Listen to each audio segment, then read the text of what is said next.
Are you ready for today's workplace?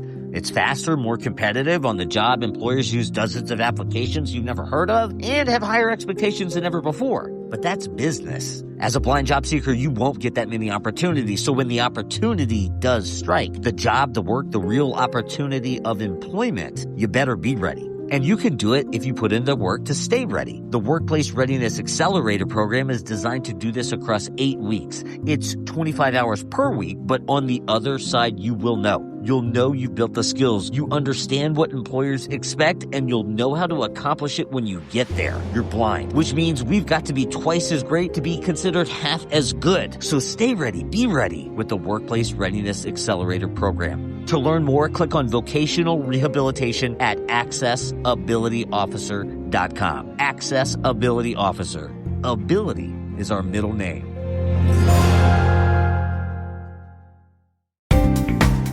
Hey there, and thanks for checking out episode 158 of the Eyes Free Sports podcast. My name is Greg Lindberg.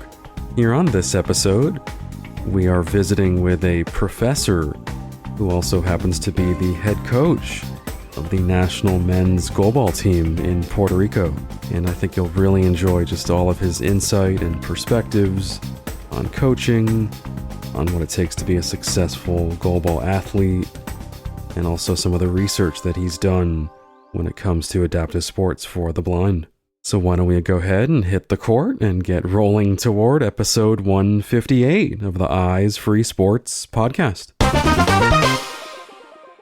Okay, so here on this episode, I would like to introduce Dr. Wellington De Luna Vazquez, who is a professor at the University of Tampa and also currently serves as head coach of the national men's goalball team in Puerto Rico. Dr. Wellington De Luna Vazquez, welcome to Eyes Free Sports. Thank you for this opportunity. I feel honored to be here. Absolutely. Great to finally have you on. I know this is kind of long overdue. You and I did connect. We'll get into this a little bit later, but I did finally get to try goalball for the first time at the University of Tampa, which was just so much fun. So really appreciated that opportunity. And like I said, we'll get into that here in a bit. Yeah, for sure. Awesome. All right. So why don't we just start things off here on this episode? Wellington, just kind of talking about your background. If you just want to talk about your personal background, where you were born, your formative years. Oh yeah. I'm originally from Puerto Rico. I grew up in the smallest town in Puerto Rico. It's very close to San Juan, the capital, and it's in the north side of the island. And I grew up around sports all my life. I played baseball, I played volleyball, basketball mostly.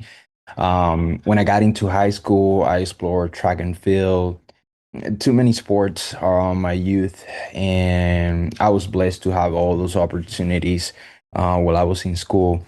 When I got into college, I was doing track and field, and I was simply open to exploring other venues as a coach. I always liked the coaching aspect and just exploring how to help others to achieve their goals and the results they wanted for their life. And I was taking a class as part of my physical education major. And there's these guys that enters the room, the classroom, and he was carrying a blue ball with some bells inside. And I was so curious about it. And basically, I just asked him, like, what is that? And he was just explaining to me that it was a sport for blind athletes. And he was also carrying a white cane. And I was assuming he was a player who played that sport. And he invited me to one of his practices, goalball practices, and I just went there as a volunteer. And I just fell in love with goalball. And that was the first time I had an interaction with a disabled athlete, someone who was immersed in pro sports. And because of that, I kept continuing going to these practices and basically just fell in love with the sport and how players use their senses just to play the sport. And I was amazed. I play a lot of sports but I was so intrigued and curious about how players develop strength and coordination and spatial awareness and all these skills just to play that sport. And because of that, I started working with them and end up becoming the head coach of the Puerto Rican national goalball team. But I had no clue on how to include or adapt the drills and the activities, or the games or my approaches. I was still ignorant on how to work with people with disabilities. So I did my master's. I decided to go to school again, after my bachelor's in physical education, just to get an idea how to work with people with disabilities. So I did a master in special education, and I was learning a lot about differentiation, inclusion, how to adapt things, how to modify instruction so people with disabilities can, have a better enhanced experience, while they were moving and doing some physical activity. And I continue to work with, the guys. I think this is my ninth year working with the Puerto Rican national goalball team. There's been many ups and downs, but it's been a beautiful journey. And about 5 years ago, I decided to pursue a higher degree and did my doctorate in kinesiology, which strengthened what I'm currently doing with the global program in Puerto Rico. And basically, we transition from a recreational perspective to a more, high performance, program. And that's where we're currently, doing right now. It's just, how can we strengthen our program so we can represent Puerto Rico, in a better way and compete amongst the best. So I kind of like gave you my personal professional background there, intertwined. It's been highly connected. Global has been highly connected in my professional career to my personal life. And, I started because of that friend who's now my best friend. And it was in Global found me. I didn't find Global.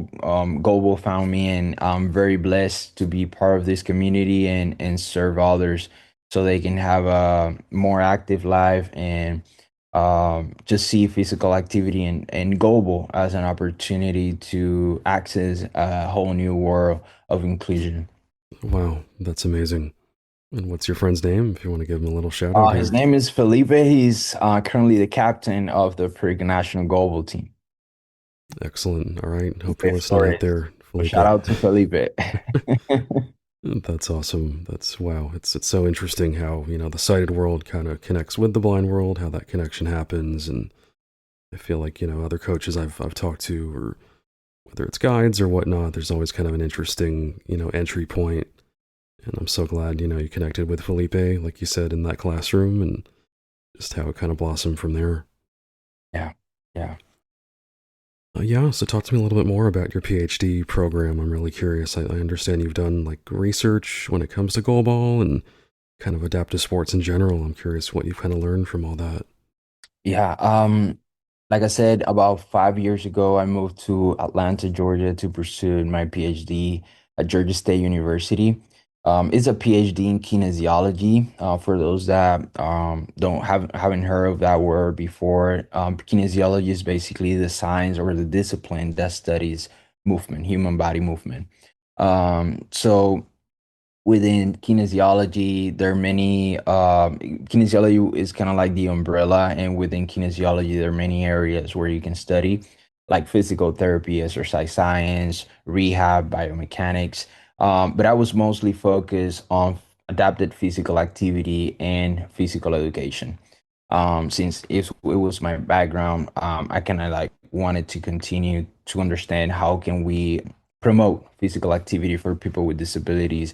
How can we create better scenarios for people who had disability in the in physical education setting, and also how can we equip and prepare physical education teachers to work with students who have a disability.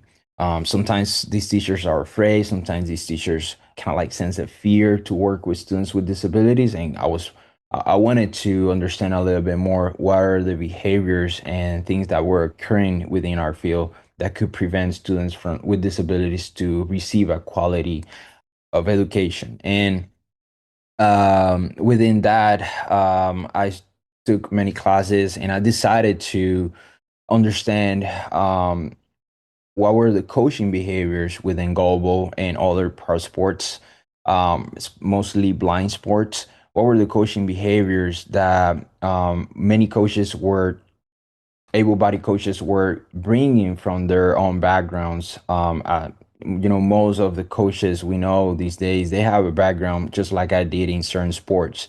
And sometimes we think we can coach the same way because it was effective with us.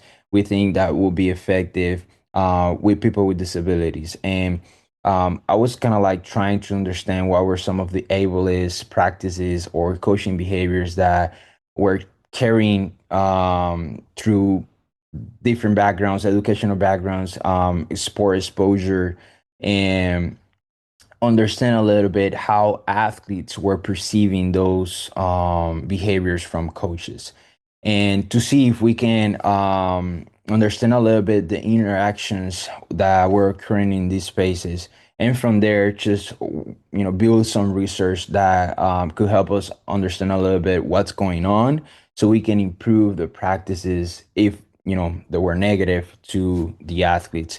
And we have found many things. I recently published an article, coaching behaviors in global, and we found that a lot of coaches were not engaged in certain areas of the athlete development. We found that coaches were nice in personal relationships. They could engage in communication that athletes could understand. However, they were not engaged in what was the physical preparation of athletes, the competition strategies, and the technical skills and mental preparation for the game. Those were some of the athletes' perceptions from the coaches' behaviors, and there are many. We conclude that the reasons behind those behaviors could be many things, but as a coach myself, I perceive that some of these behaviors were attached, that coaches in disability sports still have a recreational perspective, or think that they're doing some charity type of work with athletes with disability. And some athletes are there to compete just like any other athlete, and they're very competitive. So I think there's a discrepancy between what coaches believe blind sports or adapted sports or part sports are, and how athletes perceive themselves in that realm of sports. I believe that most athletes who have dedicated years and years to practice and train, they perceive themselves as a high performance athletes, but that doesn't necessarily translate to how coaches perceive them. And I think there's a gap in between in how coaches look at the athletes and how athletes perceive themselves. So we're still learning how these interactions work inside of the court, in practice, in competitions, and how coaches are supporting the athletes' goal. We want a setting where the coaches is not imposing their ableist behaviors or goals for the athlete, but having an athlete in a space where they can feel heard, where they can feel this is my journey and the coach is supporting me towards that journey of becoming a Paralympian or whatever they want to do, and not just we as able-bodied coaches imposing or assuming this is what the athlete needs. So I think that's where we're at right now, when it comes to understanding the coaching behaviors. It's just we're learning, we're exploring, and hopefully in the next years we will continue to explore more in depth how we can support athletes from a psychological standpoint. So I hope that's clear. There's a lot of terms there, but basically we're just learning. That's the current state of the research right now for me. Just trying to learn as much as I can from the different levels of athletes, from Paralympians to youth who are just starting and are new to the sport, to see how we can support athletes in a better way. Right. Wow, that is really fascinating. And I think it does kind of underscore the stereotypes that still exist. The goal of this podcast is to raise awareness about blind sports, but also just showcase, how blind people can be super elite athletes, like you're saying. And I think even among coaches, whether it's goalball or any sport, in the disability space in general, I think your research, still kind of shows that those stereotypes still exist. Unfortunately, yes. Yeah. Interesting. Yeah. So let's move on to your current role. So I know you started teaching at the University of Tampa back in 2025, fairly recently. Definitely curious about the program that you teach in and some of the classes that you're teaching. Yeah, I teach, well, it depends on every semester, but I just finished my first semester as a professor, assistant professor at the University of Tampa now. I'm just starting my second semester as a professor there. And some of the classes that I teach is biokinetics and conditioning, which is an introductory class for students who are majoring in health sciences and human performance. And basically, in that class, we teach about how undergrad students can develop their own fitness plan and stay more active. How can they increase their healthy lifestyles? And we teach about nutrition. I teach about the physical fitness component, like muscle strength, muscular endurance, cardiovascular, cardiorespiratory endurance, flexibility, body composition.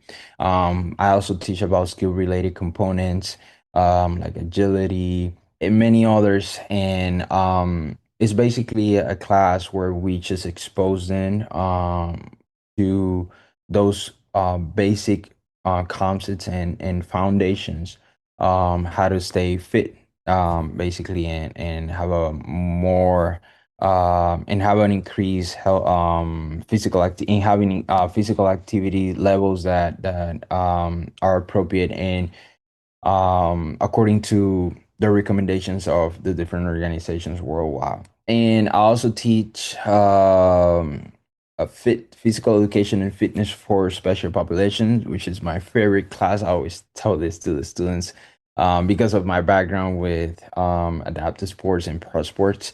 And basically, I teach mostly juniors and seniors how to adapt whatever they learned in the different courses. How can we adapt it to from a physical education and fitness perspective? How can we adapt drills, exercises? How can we adapt modalities for people with a disability? And I basically expose them to different disability groups, and based on each group, how can we make specific context modifications in the fitness setting or a physical education class. Not all of them want to pursue a physical education career, but they still want to work with special populations. So in this class, we have different activities, and we take them to different events just to engage with the community. Some of them have never been exposed to a disability before, so I use this class to just have those conversations that maybe they would never have in other spaces. So it's a self environment where they can ask questions, where they can meet people with a disability, and you know um, just start looking at the disability from a different perspective, which is really really important. Not from a pejorative or diminish lens, but how people with disability can still do a lot of things on their daily life, how they're functional, how they're independent.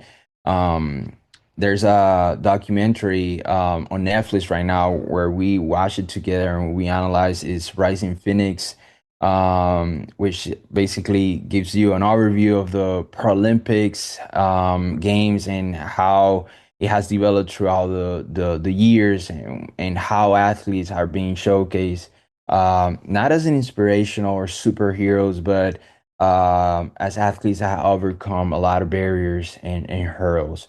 So exposing them to that, exposing them to different community events with the disability community, it's been wonderful. And as part of the activities and events we did last semester for that class was the Paralympic Sports Day. It was phenomenal. It was a fantastic event where students had an opportunity to engage with a variety of sports, 8 sports total. Archery, seated basketball, wheelchair basketball, sorry, seated volleyball, wheelchair football, swimming, paraswimming, para powerlifting, goalball, and wheelchair tennis. Though I think those, if I'm missing one, I apologize. There were 8 sports in total, and students had a chance to explore, sit down on a wheelchair, or put on their ashes or goggles and play these sports. And it was amazing. All the feedback that we received was truly positive, and how some of the perceptions and attitudes towards disability and people with disability shifted, which is our ultimate goal, is how people can shift their lens to a more inclusive lens, and shift from that mindset that people with disability are gonna get hurt when they practice sports. It's not safe, maybe. And some of them were really impressed how some other sports were truly, truly challenging. They were not expecting how difficult some of these sports are. When you take away some of these senses, you put them in a comfortable zone, and we just have a great opportunity to expose them to those things. And I think as professors, we feel those opportunities just bring so much value to the content we're teaching in our classroom. So we expect to do some events aligned to this mission, and we hope to do this Paralympic Sports Day every year. Bring more sports, bring more Paralympians, bring more resources, because it was phenomenal. So I thank you here personally for showing up that day, and just you know having a chance to throw to block balls with the students. It was truly a phenomenal event. So I'm really happy with you and the other players, Veronica and Joe, that show up that day, and we're helping our students have a great experience playing goalball.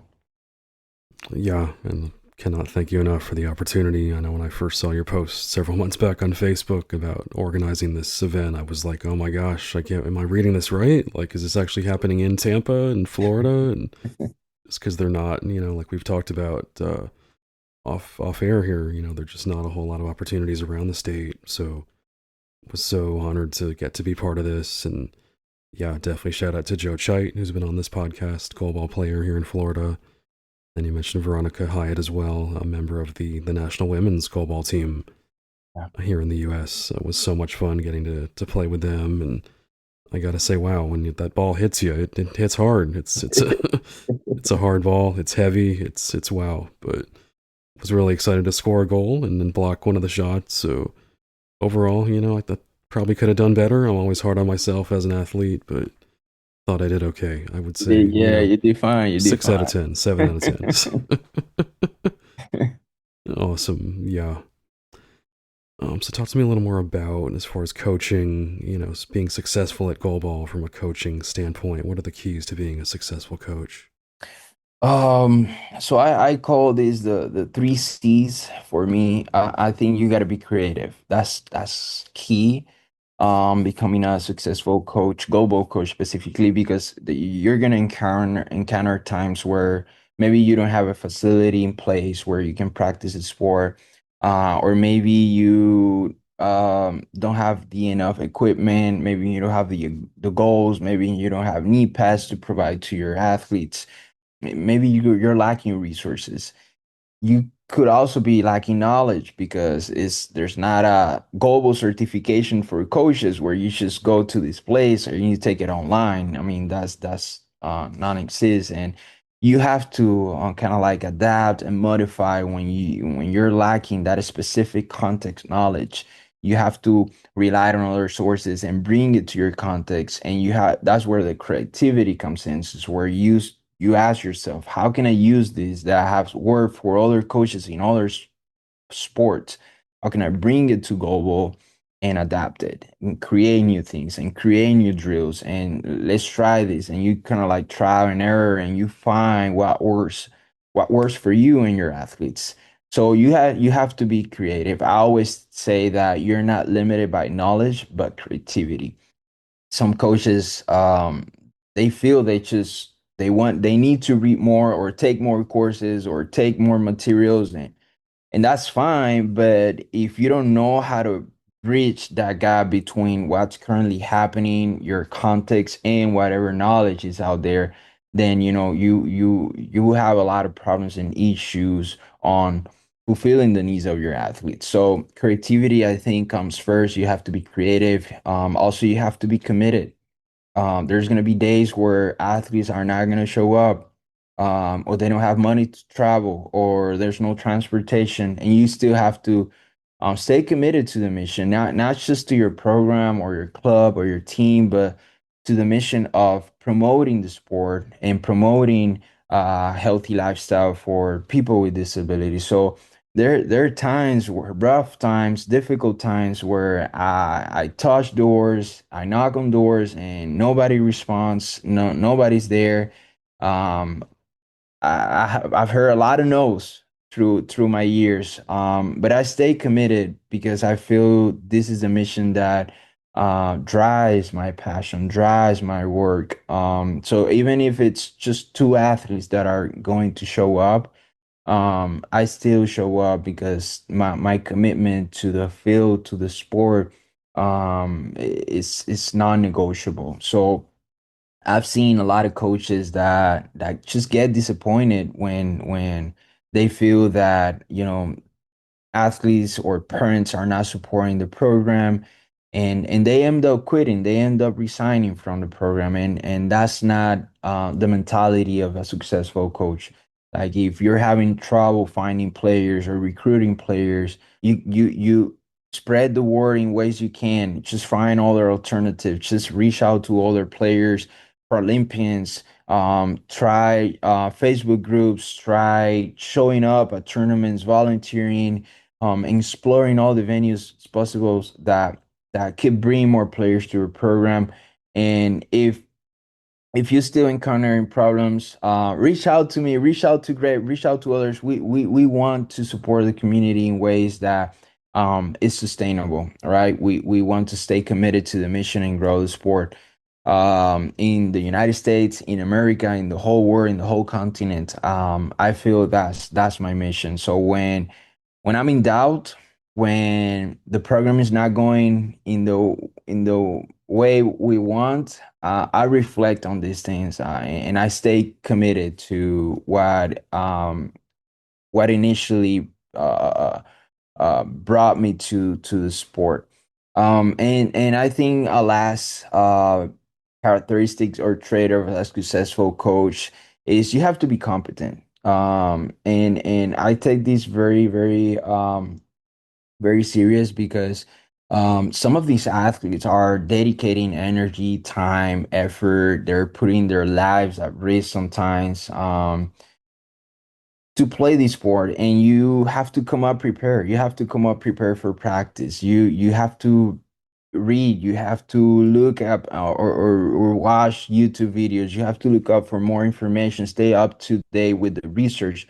You have to be competent to do this sport, take it seriously. The I know most of the coaches are doing this for the love of the sport. They volunteer, they're not getting paid, but still, it's a serious work, right? You're a coach and you're working with human beings who are dedicating their life to pursue a dream. So you have to be competent enough to say, I'm gonna help you and I'm gonna support you.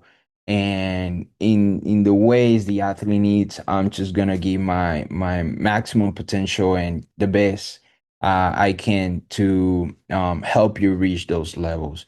And if you feel that you need help in that process, it's good to rely on a mentorship. It's good to rely on other coaches who have more experience and ask.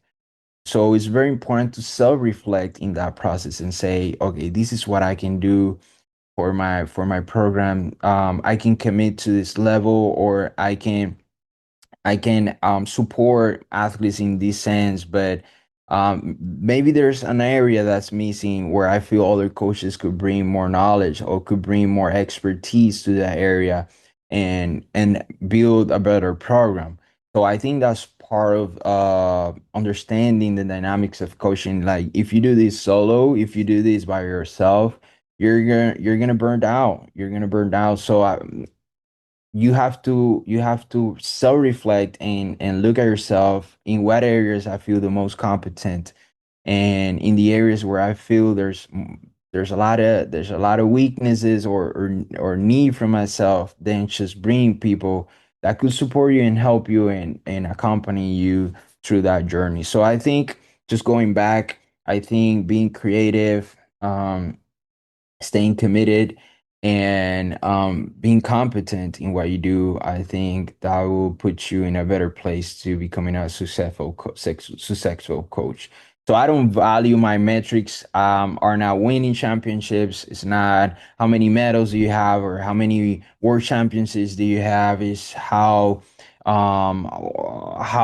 we look at those interactions and personal relationship with your athletes, how you're committed to the sport, how competent you are in teaching about competition strategy, technical skills, motor skills, and also mental skills, like how can you support and motivate your athletes psychologically and just help them stay engaged in the practice. That's a crucial and important piece, because I've seen a lot of coaches that can talk a lot of things about strength and conditioning. They're really good at explaining things, technical aspects, but when they explain it, it feels that they're too aggressive on their methods, or it's not touching the heart of the athlete. So athletes jump into the court really scared of what to do, or not motivated, or feel too stressed about what they need to do on the court. So how you use your words to touch the heart of the athlete and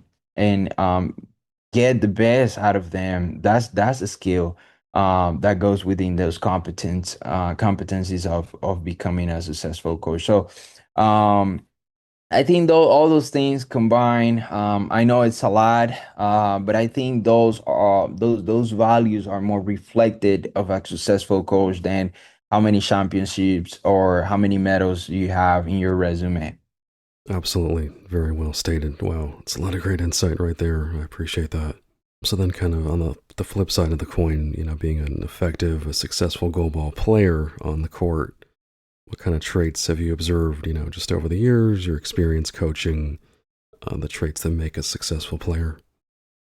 I think when I reflect back on all the years that I've spent coaching different athletes in Puerto Rico, in Atlanta, Georgia, um, I think the common denominator among the most successful athletes that I have coached is that they're coachable.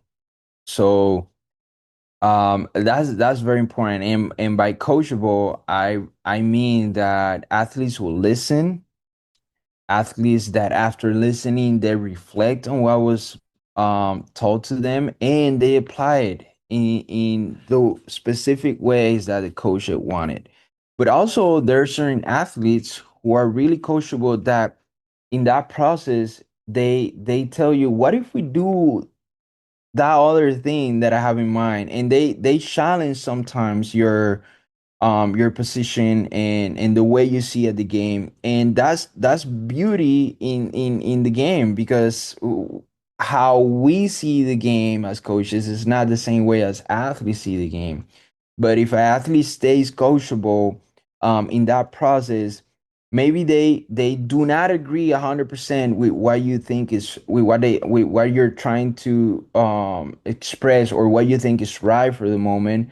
but they will trust you in that process. And some others, maybe they will not trust you 100%, but they will tell you that I feel like it should be different. And if you are a coach who's competent enough to know that what the athlete is feeling is not what you're currently feeling on the bench, then in that process you feel okay. The athlete is bringing me an expertise that I don't have.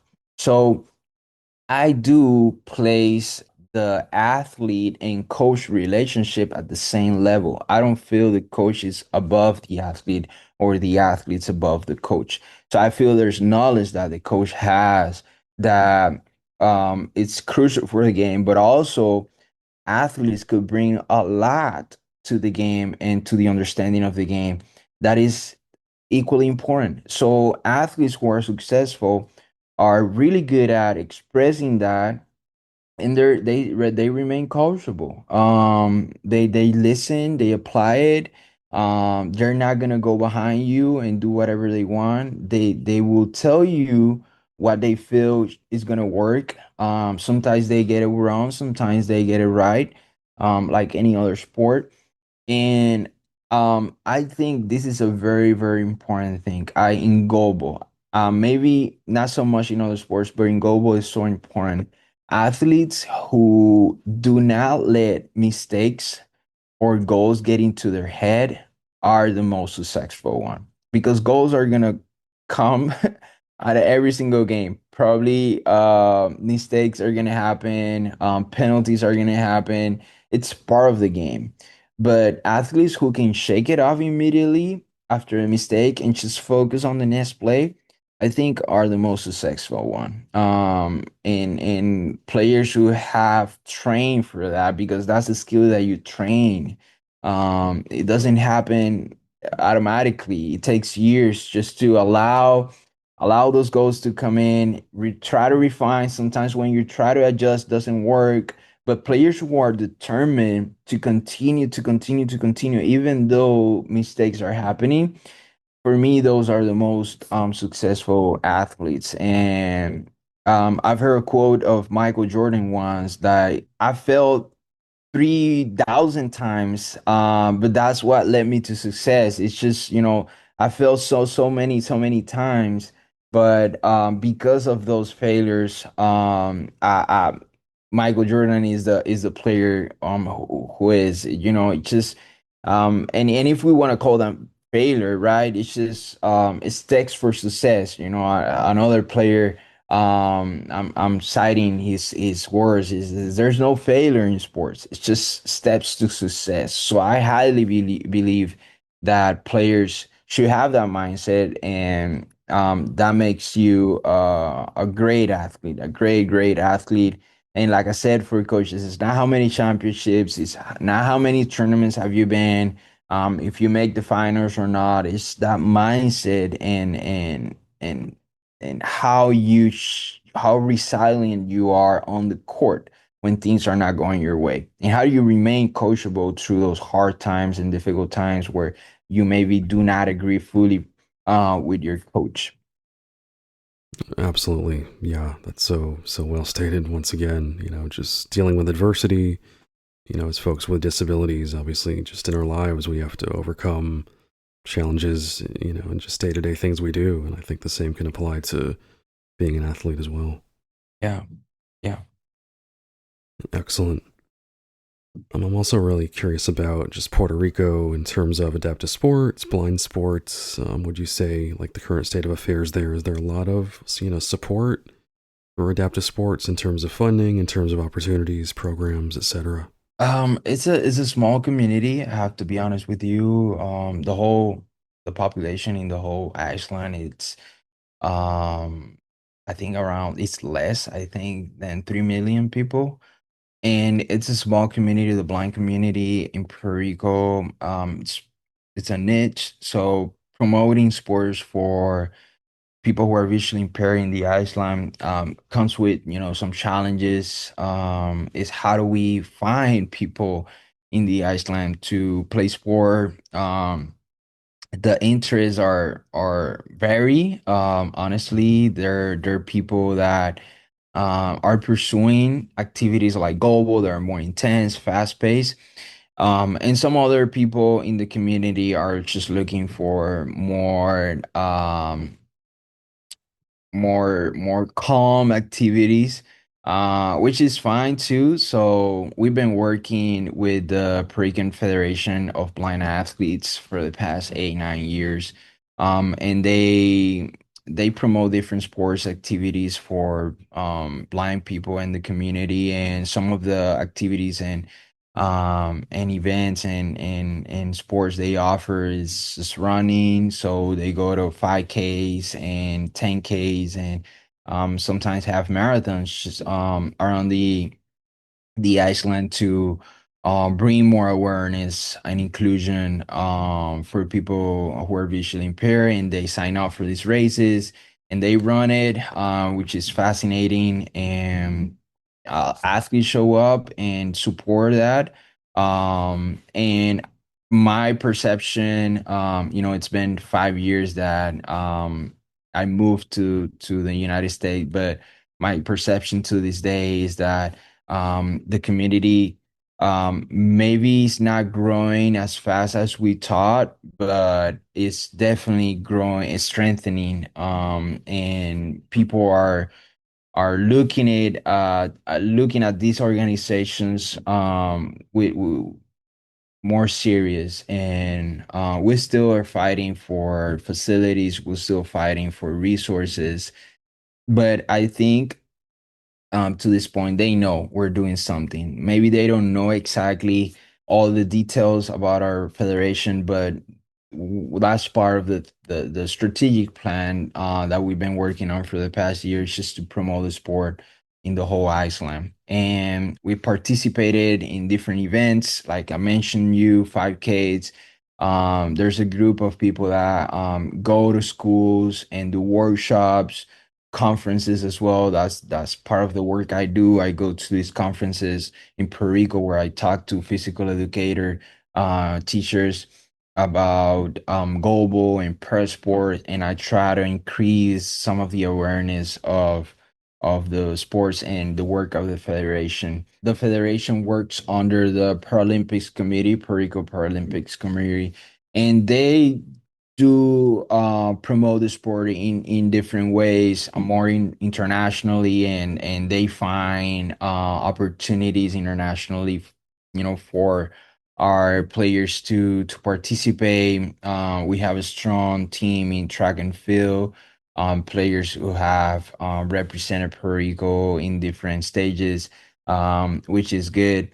And I think when it comes to, I would say the profile of the Puerto Rican person is they're friendly, they are passionate, they're easy to talk to.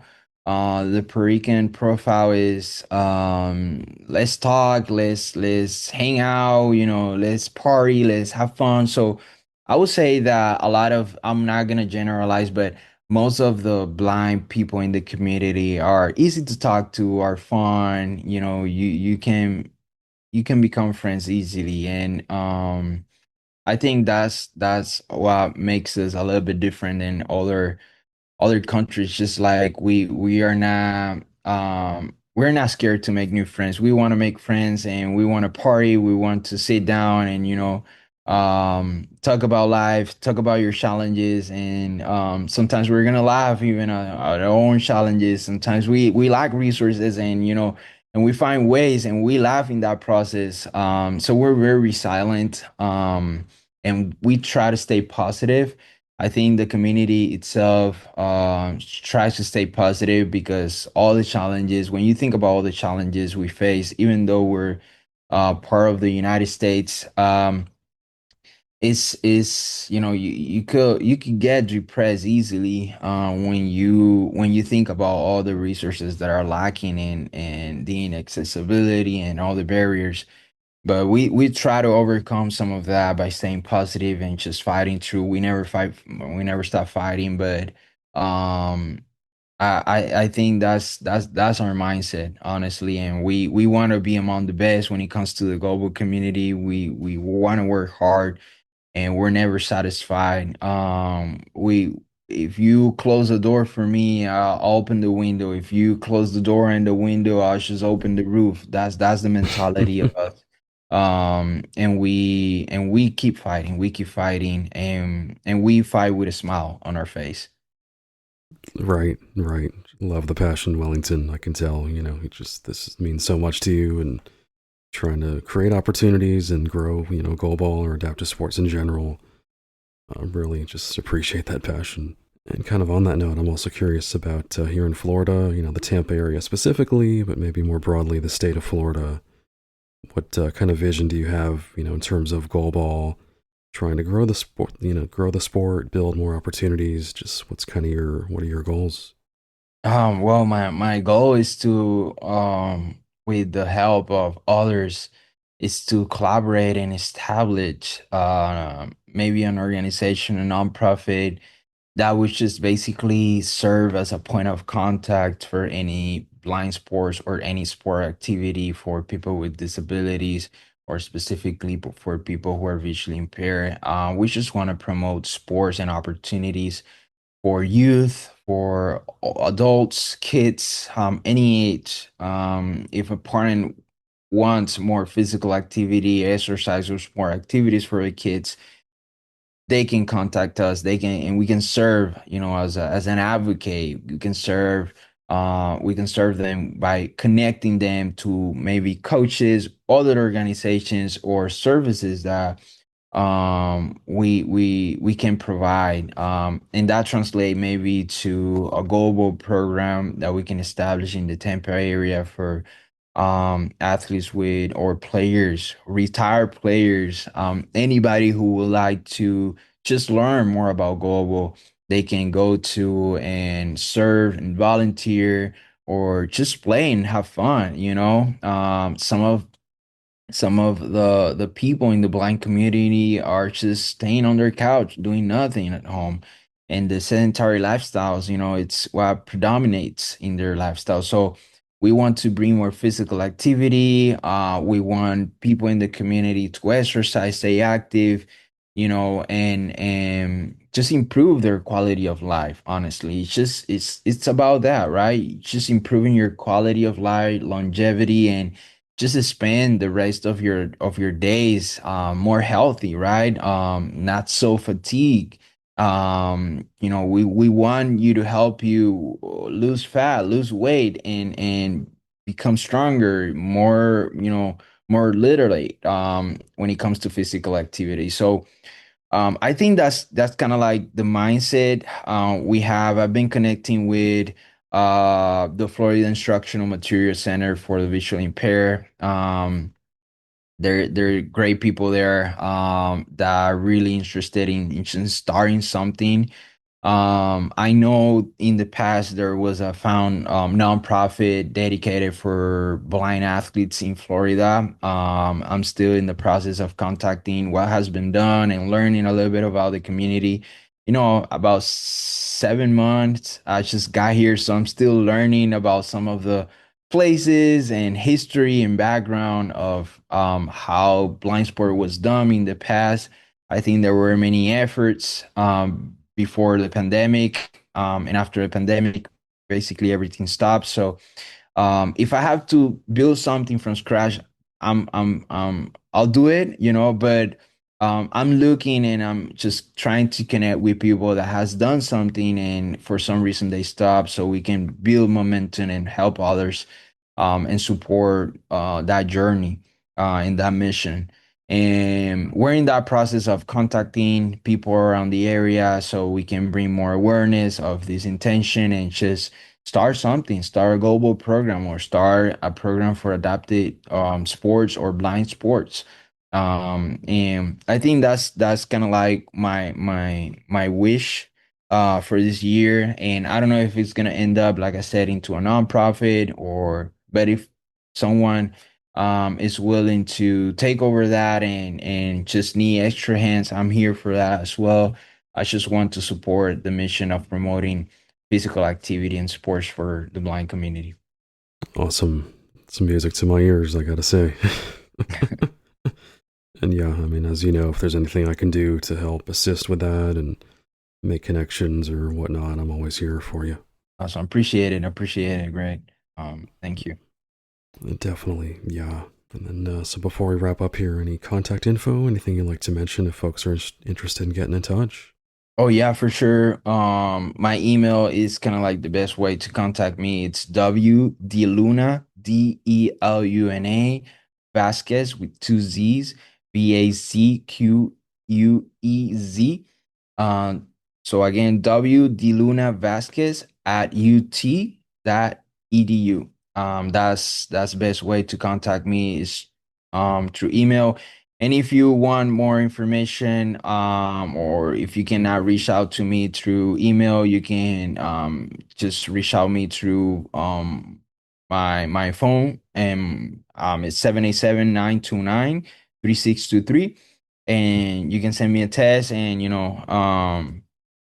we will get in contact for sure. Also through Greg, or just simply stop by Tampa, and you find me there, and we can start talking about your ideas and how can we bridge the gap between sport, coaching, opportunities for blind athletes, the whole community, and some of the needs the community might have. So I want to learn from you. I want to learn from others and hear your ideas, how we can support that.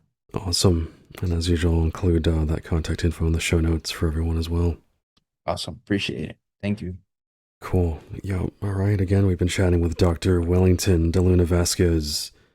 And Wellington, just want to thank you so much for your time. Hats off to you on all the work that you're doing out there, grinding. Like you said, you don't take no for an answer. And if you got to climb through the roof, to get in touch with somebody, you're going to do it. I absolutely love the passion. And again, thank you so much for everything.